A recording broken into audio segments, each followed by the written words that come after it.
প্রতিদিনের মতো আবার আজ লাঞ্চ ভিডিও নিয়ে চলে এসেছি। তো আজকে রবিবার, কিন্তু এখন কটা বাজে 2:15 হয়ে গেছে। আমাদের আজকে অনেকটাই লেট, টুকিটাকি অনেক কিছু করতে গিয়ে লেট হয়ে গেল। তো এখানে করেছি গরম ভাতটা আজকে শেষে করেছি। এটা বর রান্না করেছে পালং শাক, সিম, বিনস, বেগুন, ফুলকপি, মটরশুঁটি সব কিছু দিয়ে একটা সবজি, সেটাও আবার বিনা তেলে, নাকি গো? তেল ছাড়া করেছে। আচ্ছা, এটা হয়েছে। এখানে করেছি আমাদের দুজনকার উচ্ছে ভাজা, ওদের বেগুন ভাজা। ওরা কালকে উচ্ছে আলু ভাজা খায়নি, ওই জন্য আজকে ওদের করিনি। আচ্ছা, এখানে হয়েছে চারাপোনা মাছের ঝাল।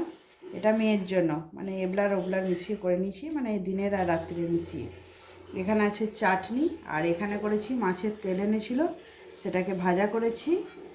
আর এটা করেছি মাছের দম, কাতলা মাছের আলু দিয়ে। কিন্তু এটা পেঁয়াজ রসুন কিছু দিইনি, আদা জিরে দিয়েছি। আর কালারটা যেটা এসছে একটু কাশ্মীরি লঙ্কা গুঁড়ো দিয়েছি, নাহলে কাঁচা লঙ্কা বাটা দেওয়া আছে। আর এটা আমার জন্য সমস্ত রকম সবজি দিয়ে, ওই চারাপোনা মাছ দিয়ে, একদম জিরে দিয়ে ঝোল, একদম ছোটো মাছ দিয়ে। মানে এটা তো তেল কিছু নেই। এই হলো রান্না বান্না। তা এখন অনেকটা বেলা হয়ে গেছে, খাওয়া দাওয়া করে নিই, খেতে দিয়ে দিই নাকি? এখন এই পর্যন্তই, টাটা।